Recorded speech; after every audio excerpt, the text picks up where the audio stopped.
I don't know if this is working. Is it?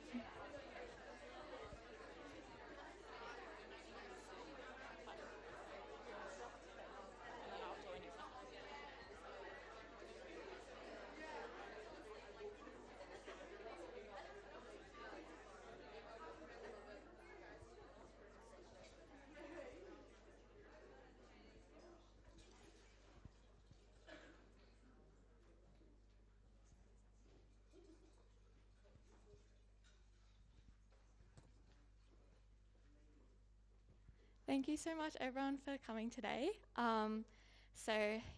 This is our referendum discussion panel. And before I begin, I'd just like to acknowledge that we're gathering here today on Ngunnawal and Ngambri country. So towards the end of 2023, Australians will be asked to vote on whether to enshrine their proposed voice in the Australian Constitution and formally recognise the nation's Indigenous history. This brings up a large amount of uncertainty for young voters. So to ensure that students at ANU have an informed vote at the upcoming referendum, the Indigenous Department, with the support of the Tjabal Indigenous Higher Education Centre, has created an educational campaign. The panel discussion event with Burgmann College and BNG students is the first as part of this educational campaign that we're running this year.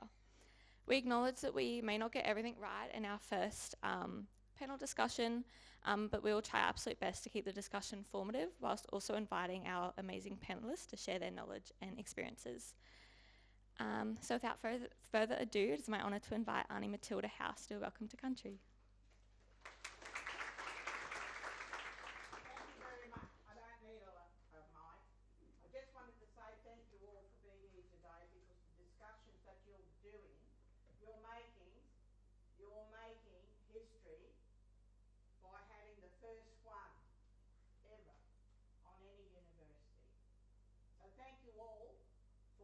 Caring and understanding. It doesn't matter what you vote for, but vote yes anyway. Because it's all on the electoral roll. Oh, God. I won't say how many ain't, that doesn't matter. But at the end of the day, I'm here to do a wonderful welcome to you and to thank you for letting me be part of this. I can't stay to be the discussion with you because I have too many points to do, so you'll get sick of me and tell me, shut up, Auntie, and go. So I just wanted to say to you, thank you all for being here on this beautiful land of Ngambri, my beautiful country of my great-grandfather and his people, you know, the Ngambri people. And our land means so precious time for us. But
Thank you so much, Arnie.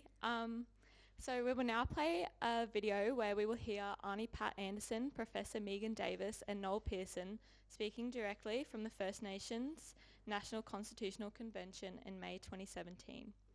This video provides insight into exactly why the reforms called for by the Uluru Statement from the Heart are so important and what was being discussed and deliberated at the First Nations National Constitutional Convention. Understand why the reforms of the Uluru Statement from the Heart are so important and help us to educate all Australians on the way forward for Australian reconciliation.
So today on the panel we are joined by two amazing speakers. We were originally going to have three speakers, but unfortunately Mary can no longer make it. So our first speaker today, our first panellist, is Professor Asmi Wood. He has been on the front line helping the government towards Aboriginal and Torres Strait Islander voice and is a member of the Constitutional Expert Group. When he's not advising the government on the voice, he also does work as a barrister and professor at the School of Law at the Australian National University. And it's an honour to have him here today.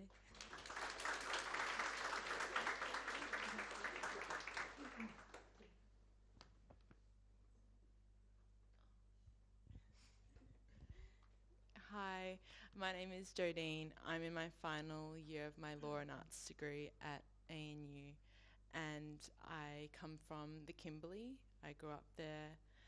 I'm Jaru and Bard, and I'm very excited but nervous to be speaking to you all today.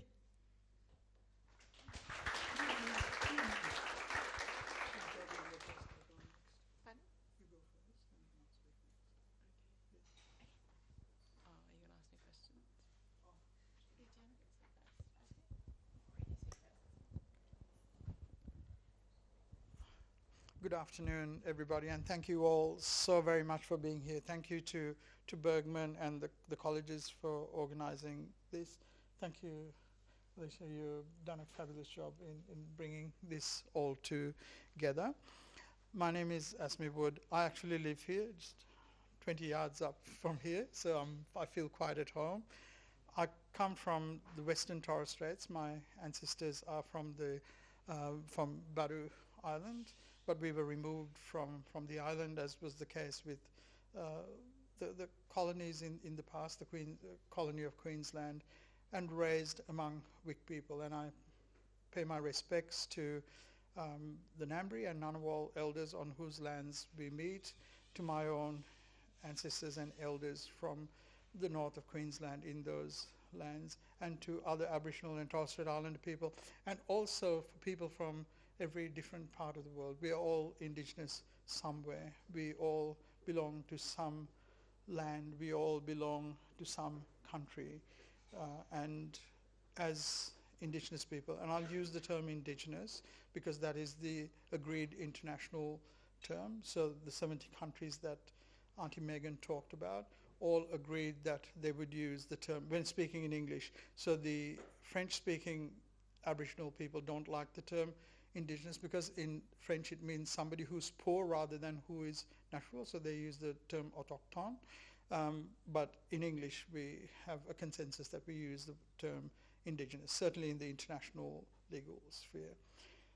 So some of the things that we're going to be looking at and the things that you've heard, you might think, like, this is pretty common sense, right? Like, you know, do we need to put it into the Australian Constitution that there were people here before? Like, everybody knows that, right? We accept that as normal.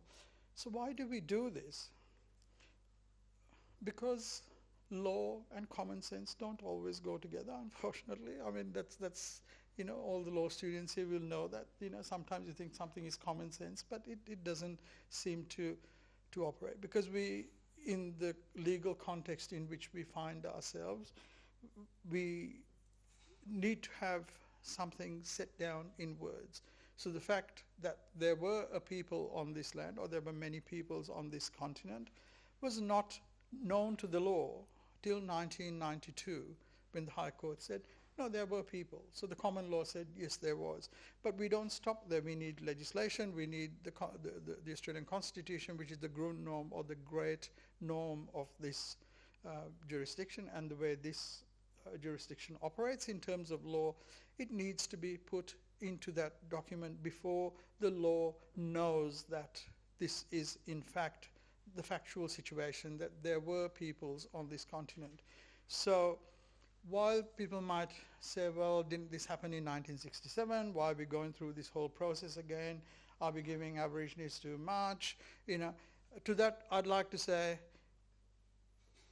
nobody's giving us too much. It was all ours at one time. Okay, like just saying, you know. So, you know, we were here before, but we realized that we now share the continent with people from many different lands who come from many different places, and we need to live in a fair and reasonable manner. We don't want to turn the clock back. We can't turn the clock back, and to do that would be unfair and unfortunate to many people who had nothing to do with the oppression of our elders or the dispossession of their lands or the murders that they committed.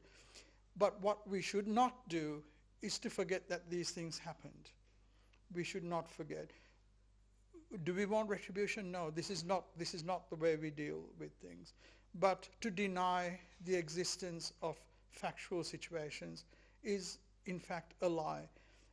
And the law doesn't call these lies, but it calls them legal fictions. Same thing, different words, but that's what it really means. We will pretend that these things didn't happen, and we will progress our laws as if that were true. And that is not the case. It is not true, and to progress on the basis that something that is blatantly untrue is very damaging to people who have to continue their existence and coexistence, as the case is for us today. So the question for the people at Uluru, for the people in Parliament, for the people everywhere else, is how do we progress in a way that is fair and reasonable in the circumstances? So what our elders have said is, we've asked for legal rights for many, many years, and that has not happened.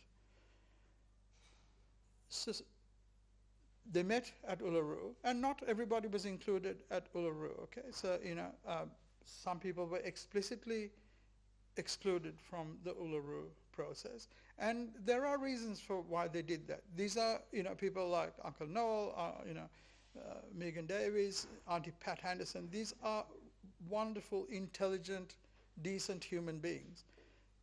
They don't act arbitrarily. They act in a manner that you need to know the details of why they did what they did. Just to make blank or broad assertions is unfair. It's unwarranted and it's unhelpful. So they did what they did because there were particular circumstances that required them to do what they did.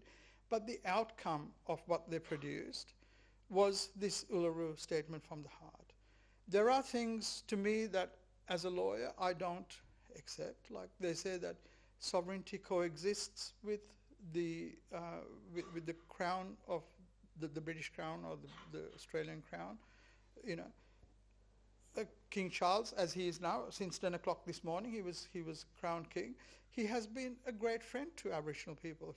Every time he was in Australia, he visited communities in the Northern Territory. When he was at Geelong, he was at Timberlake, for those of you who were from Geelong. He was very supportive of Aboriginal students, including people like myself who were just coming through school. He graduated long ago, but he used to come back to Timberlake and to Victoria. And many Aboriginal people met up with him and said, "Can you do something about this?" And he said, "Look, I can do something when I'm Prince of Wales, but when I'm king, or if I ever become king, I'm going to act as the head in that capacity." So we knew exactly where he was going to be. He never made things up. He never lied where he was going to. So as the King of Great Britain, I don't think we can expect any help from him, as he told us at the beginning. But there are other mechanisms that they set in train that we need to follow through. So the people at Uluru, can you tell me when to stop? The people at Uluru decided that they would ask for three things, not from the government, not from the parliament, but from the people of Australia. And what does that mean? Well, it has a particular meaning in the Constitution, but you can take it to mean what it ordinarily means. People like you and I guess, though we were a different class of people when I was born, so that's a different issue. But just generally people like, plainly speaking, you and I, asking for a voice to be heard, an Aboriginal voice to be heard, that there be a treaty between the peoples who now share the continent, and that truth be told. Three fairly simple things. The voice itself, so just to put things and make it clear, I'm going to vote yes for the voice. Do I think it's going to change the world? I don't think so. All it does is give us an advisory voice, which Parliament can ignore. But you've got to start somewhere. This 1,000-mile journey, starts with a step. So let's start with that one small step. And we can see the opposition that we have, the lies that are being told about this voice.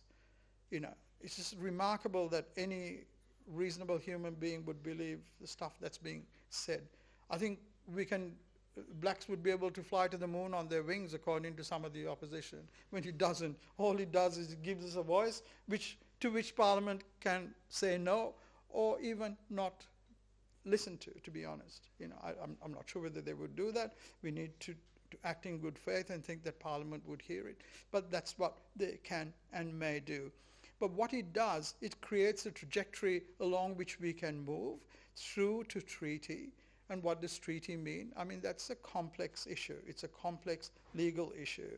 And we can see treaties that were formed in other English-speaking common law countries have been started off really well, but as the British acquiesced into the power, the indigenous people of those countries suddenly found themselves being treated as domestic treaties, not as treaties between peoples, but treaties between the powerful and the subject.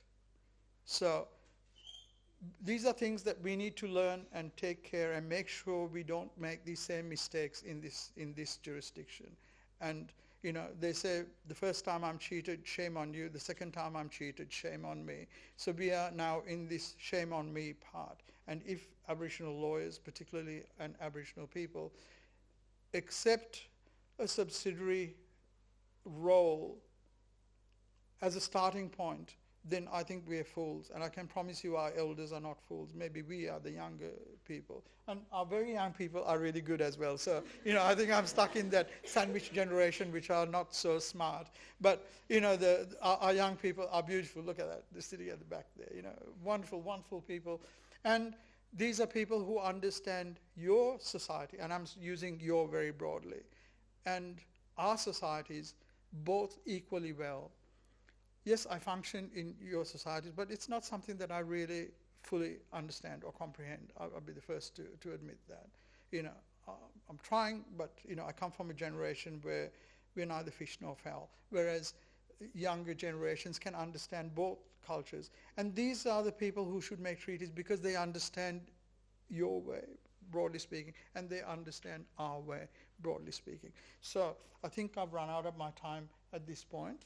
And I will pass it on, but I'm happy to talk about more specific details as we need to. Thank you, Azmi. I just had a question. So you've done lots of work with the government in the lead up to the Voice, especially on the advisory committee. Can you give us a better understanding of the work that you've been doing with that in the lead up to the referendum? Thank you. That wasn't a Dorothy Dixon, by the way.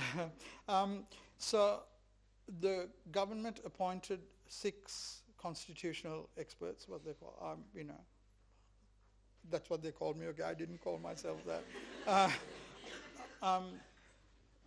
Some Aboriginal and Torres Strait Islander people, but mostly non-Indigenous people who have worked very, very closely for many years in the Constitution. So judges from the High Court, and people in legal practice, like myself, or people in academia, which is also like myself more lately. So I moved from practice into the academy because I wanted to work with wonderful young people like yourselves.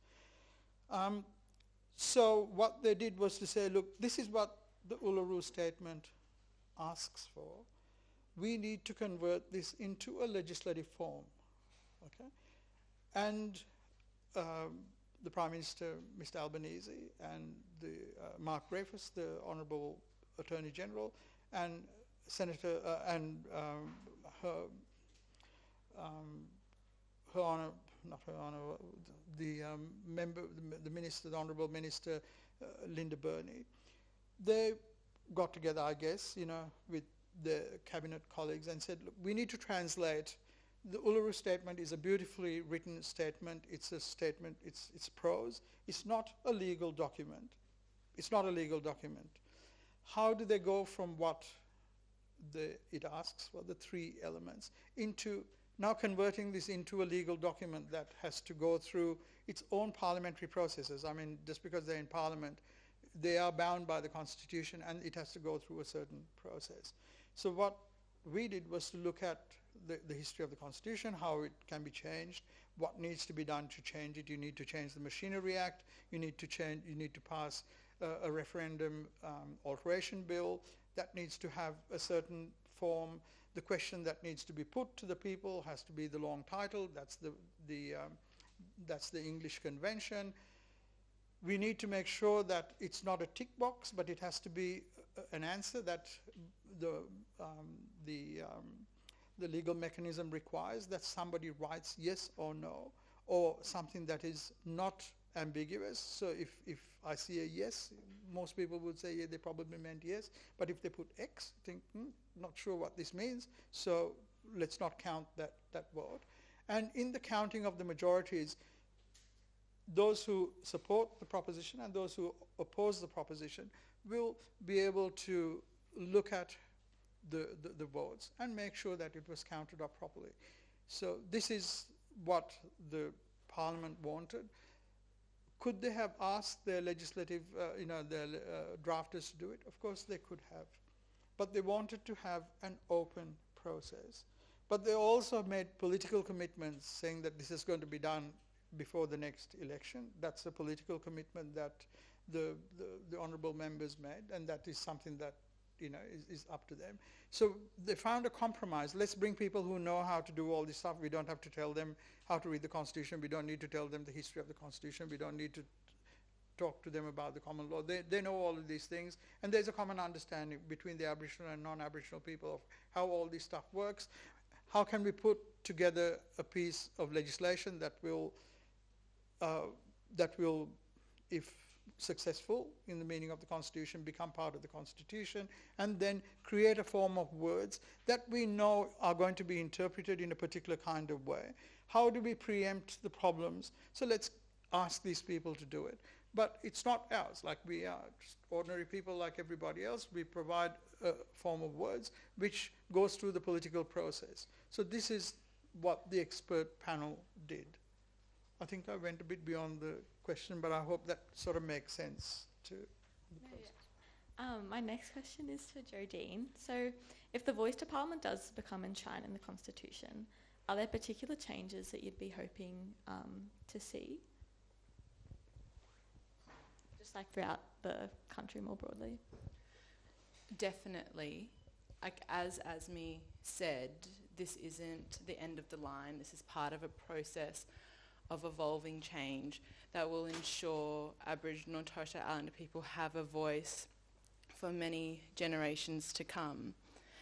And I think the biggest change that I would like to see is that there is a common understanding between Aboriginal people and non-Indigenous people, because as Asmi said, most black children in Australia walk in two worlds. We can understand the Western world and our cultural world, but not many non-Indigenous people have met Aboriginal people or Torres Strait Islander people, or have gone out to communities or, whatnot.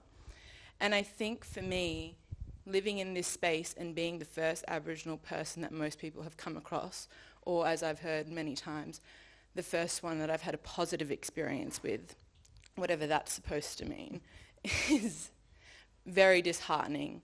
And I think having a diverse group of Aboriginal leaders in or adjacent to government will allow a lot more people on this journey with us from all generations and not just the younger generations. And I think it will lessen the burden on our shoulders to carry this struggle, because whilst we are affected by poverty, lack of education, incarceration, and all of those sorts of things, it's not just our responsibility to fix those things. It's everybody's responsibility because we're all human and we all are Australian. So I think having that kind of national sentiment of sharing the load is probably the biggest thing that I would like to see during this conversation and future conversations. I'm also mindful of time, so I will open the questions up to the floor. If anyone has any questions, just raise your hand. Back.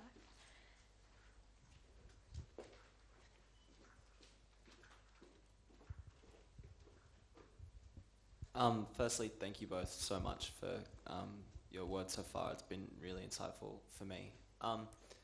Some people say that the referendum and the voice that we've got at the moment doesn't go far enough. And you guys have both alluded to that in the sense that this is just the first step on a journey. But there are some voices that say that people should be voting no or kind of anti this particular proposal because it's not radical, it's just tokenistic. What would you, I guess, say to those people with that particular perspective?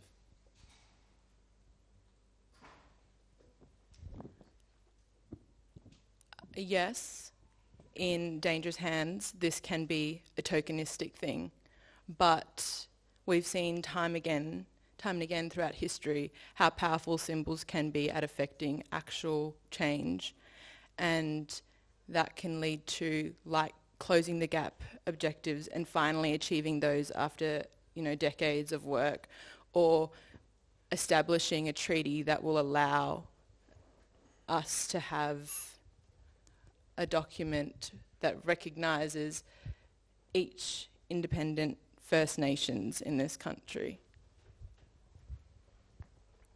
Thank you for your question, because it is something that I get asked quite a lot. So the question for me is, do you want something or do you want nothing? Plainly put, I'll say, yeah, okay, I'll have something. Does it give us what we want? Well, I think the courts, and I hope without offending any one of you, you guys are really, really slow. It took us, it took you 200 years to see that we were here. Like, come on, guys, you needed to go to Specsavers and get a new pair of glasses. We were here. So if that's the speed at which things are moving, then what do we do? Like, of course, our elders say this to us, because we've been talking to our community, to elders about this. What we don't want to happen is to entrench something that is really bad for us forever. So the voice doesn't do that. The voice gives us an advisory position in Parliament. This is not a big deal, okay? This is not a big deal. All government agencies have this position. All lobbyists have this position. The difference is, and without mentioning big mining firms that might have blown up things that are sacred to us, they don't need to have elected people. They can pay people to be here, and they can pay to go to big events and put their positions across. We are not in that position. This brings us to the starting point. So is it much? I mean, I'm limited to what I can say because I'm on the committee. But, between us here and hope nobody else is, it doesn't give us very much at all. But it gives us something. And what it does give us is a good faith hope that we can now move into treaty making. So our communities are not ready for treaty as well. I know Aboriginal people here might get upset with me saying that, and rightly so too, because treaties will be made by people in my generation who are neither fully in our communities or fully outside communities. Like we are struggling to learn how to live in Western communities for us. But our children don't have those problems. They know how to move and interact and speak without an accent and speak English as native speakers. We don't have that in our generation mostly. So yes, it will happen. And we need to give ourselves time to get the skills, the knowledge, and the ability to work through the system to do that. So time is not an enemy in this case, I don't think, but that's my personal view. Okay? And I know that there are many, many different views in the Aboriginal community. But again, the Constitution doesn't care what we think because we are 2.5% of the population. The majority will decide what happens for us. So irrespective of what Aboriginal and Torres Strait Islander people say, please ask yourself, do I want to give them nothing or do I want to give them something? And this is not very pleasant for us, that we have to rely on what you decide to do, and our futures are going to be affected by that. It's not fair. It's really not fair. And as an older person, this is quite humiliating actually, that we have to rely on all these people who don't give a toss about what happens to us, who are actually going to go out and cast a vote. But them are the breaks, and that's what we have. Does anyone have any other questions? Hi, I really understood that dialogue about the having do you want nothing or do you want at least something. It's definitely a good direction. Not wanting to entertain the idea too much though, but just to understand as potentially say this is like a starting point for further involvement in the Constitution. How do you respond to, where does the critique come for the Voice to Parliament full stop? Like if anyone is disregarding it or saying it shouldn't be a thing, are they saying that it's undemocratic? It's written enshrined in the Constitution? Yes. Some people have said it's undemocratic, and this is not necessarily coming from the top, but like just amongst general sentiment, like that stuff what I've heard being said, and even that it's an unelected third party kind of all of those sorts of very like scary notions living in a democratic country that obviously aren't true. And like Asmi said, if you can take common sense and give it to a reasonable person, they'll realise that it's not true. So democracy here, you need to ask yourself, what does democracy mean? Which is the population which enjoys the democratic right? So if we just take it very broadly, 2.5% of us, very broadly speaking, and 97.5% of them, whatever that might mean, vote. If every black man, woman, and child, of course children can't vote, but you know what I mean, right? Voted one way or the other, it's not going to fall even within the margin of error, because at the moment the polls are 60%, 40%. It doesn't make any difference. So whose democracy are we talking about? The majority do have a democratic position in this. Do we? Well, formally, yes. Each Aboriginal person who is over 18 and meets the qualifications of the Act will be able to vote. But it won't make a substantive difference. So are we disenfranchised? So I think there are many questions on this. I think, and I hope you don't mind me raising this issue, I think Jacinta Price is one of the really strong nurses, and I think she has done a fabulous job for herself, perhaps not for her party. She was an ordinary elected member, and now she's the Aboriginal spokesperson, and I think she engineered her way into that position by using politics, and that is what democratically elected people do. Is this the best for us as a majority? Probably not, but that's how minority politics works within a majority system. So the parties have presented their positions of yes and no, and I think it's important to look at how they're going to conduct themselves. And just to say something, I had 2 emails, one from a person at the ANU and one from the Young Liberals, and the questions they wanted to ask me were almost identical. And I think, are you together? Are you in the same party? Are you just reflecting what people heard? Is this uncritical way of promoting things? And I wrote back to the organization and they were very good. And I don't think the young woman who intended to do it this way, I think she was engineered into doing this, though I can't say it. But I think you, as young people who are going to cast a vote, please think about what you're doing. But I know we don't campaign, and I'm not campaigning. having said that, but can I please tell you, if you don't know what to do, or if you're unsure what to do, please don't vote no because you couldn't be bothered finding out. Because your democracy affects us. And if you don't have the time or the energy to find it, please vote yes, because it gives us something. That's all, if you can keep that in mind. So ask yourself, shall we give them something or shall we give them nothing? That's if you can ask yourself that question, I would be grateful. But again, please vote the way you want to. This is your right. Yeah, thank you so much for sharing that. So I'm mindful I of think there was a question. Oh, there's another question. Okay, one more.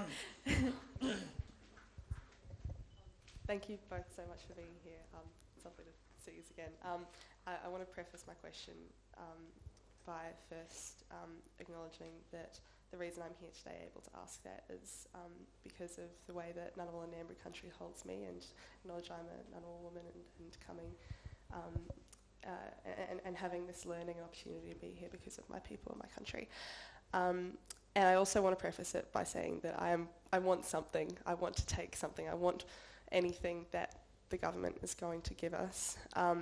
But I'm sure I can speak for many Aboriginal and Torres Strait Islander people, and also any marginalised communities in this country, that to trust a white majority with our future has never worked out for us. And it's with the constant, persistent failings of this white government to take care of us on our own lands, it's hard to trust that it's going to be different this time. And so I want to ask a big question, which is, if we have any answer to it, why is this different to all of their other promises that they haven't come through with, when we know that we're not going to have any veto power, we're not going to have any true definite hold over the government this time either? It's still going to be the will of the white majority.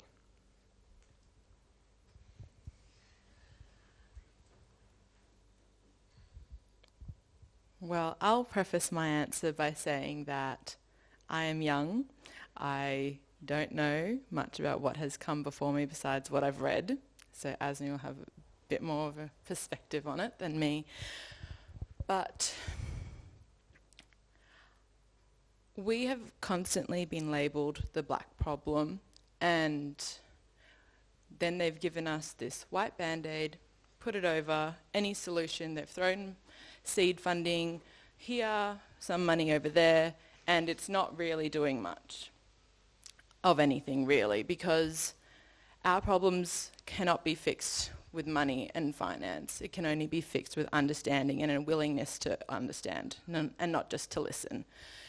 And I think that, so coming from a remote community, I live, breathe and witness every day what the injustices of our systems do. I've seen broken families, I've seen homes being overcrowded, and I've seen my family die from poor mental health because of the forced closure of communities, and they're being removed and taken from their country, and that has impacted on them. And so I think this is different because, one, I think strong black people scare white people, and I think having them, next to them and in their ear, even if they don't listen to us, the pressure is there. I'm scared of you. And so I think, they may not listen to us, but we're going to be sitting there next to them, and they're going to have at least some level of shame, and they have someone to answer to if they're going to say, why aren't you going to take on this advice? They have to give a reason, and it has to be a valid reason, and if they can't make up a valid reason, then they look foolish. So I think that is why it will be different.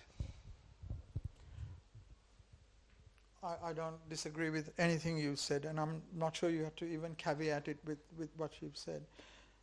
I haven't seen my parents, Do I trust the white people who did that to me? But the white people who did that to me they've gone, they can sort their account in a different court. May God forgive them. They probably did what they thought was right, but it wasn't a great thing to grow up, without the love of your mum or your dad or the people around you. But cruelty is not a genetic inheritance and trait. Younger people are exposed to better information. They have a broader worldview. If you came to Burgmann in 1970, I don't think you'd have seen a non-white male person whose parents weren't rich. Now, you have people who, come from all sorts of economic backgrounds who have some understanding of where we come from. Of course, I don't understand you, and you will never completely understand me because we're different human beings. But as classes of people, we have a better understanding. I'm not spruiking my book, but I'm actually writing a book, and that's exactly what I have in my preface. But what you said, perhaps less eloquently said, but that's what it is. Talking about this issue of how do we trust a court and a system that has done this to us to do the right thing in the future. You've done this in the United States, you didn't act in good faith. You acted in Canada, you didn't act in good faith. You acted in New Zealand and you didn't act in good faith. We would be absolute idiots if we thought that people were going to act in good faith. So what do? Is to find legal mechanisms that can help to balance this kind of issue.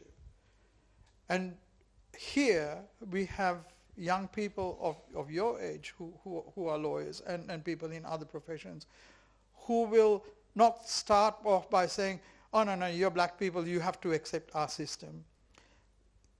You, as lawyers, as you grow up and become lawyers, yeah, actually what you're saying is not completely untrue.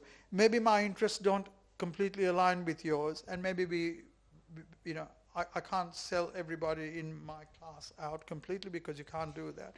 But let's find a better compromise where we can at least hold each other to account when the other side does what is not right. I think this is what we enjoy under broader legal systems, under the international legal regime, because when a lot of these things that happened to us in the past happened, colonization was accepted as a legal way of regulating world affairs. Today it's not. So the legal paradigm has moved as well. And while I really accept your issue about trust, and we would be absolute fools to do if we did what you said we were going to do, then if we did that, then yeah, we deserve to get what we get. Okay, I mean, just saying, like, if we are that stupid, then God help us. But we are not, and those on the other side of the treaty negotiations are also not like that.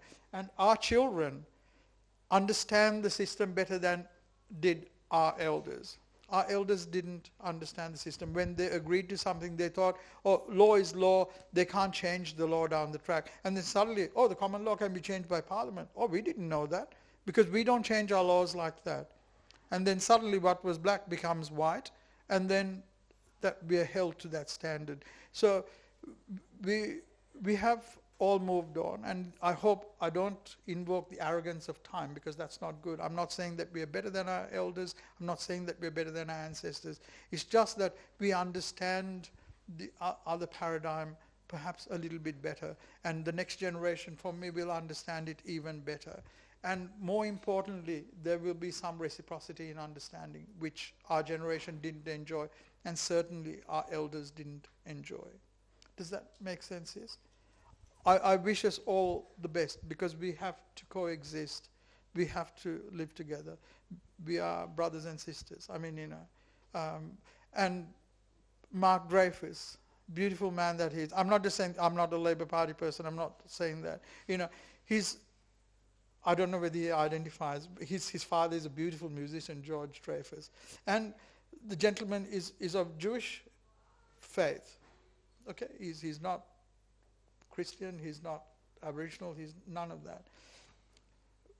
something in his past and the experience that he and his family have experienced leads him to say, I don't understand your situation, but I do understand the position from which you come, because his grandparents were treated in a horrible way.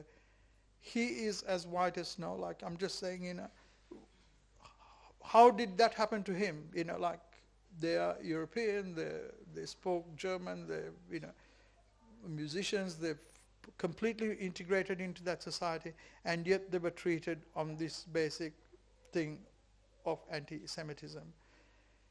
Hopefully these things haven't gone away completely, but they're still here. But we hope that these things reduce in time, and that when we engage into treaty and when we are ready, that we won't make those mistakes. Sorry, I think I spoke much longer than I should have, but I hope it makes sense.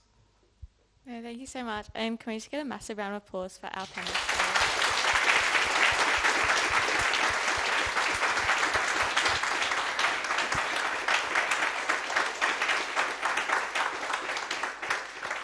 And yeah, just a massive thank you for everyone for coming today. There'll be a lot more events through the year that the Indigenous Department will run for educational campaign on the referendum. We've also got the Law Justice Reform, who have made some incredible resources for you guys to take home and give you more information about the upcoming referendum. And yeah, so just make sure to grab one on your way out. There's also a barbecue out on the front lawn, so please all come and join us for that and have a yarn. Thanks so much.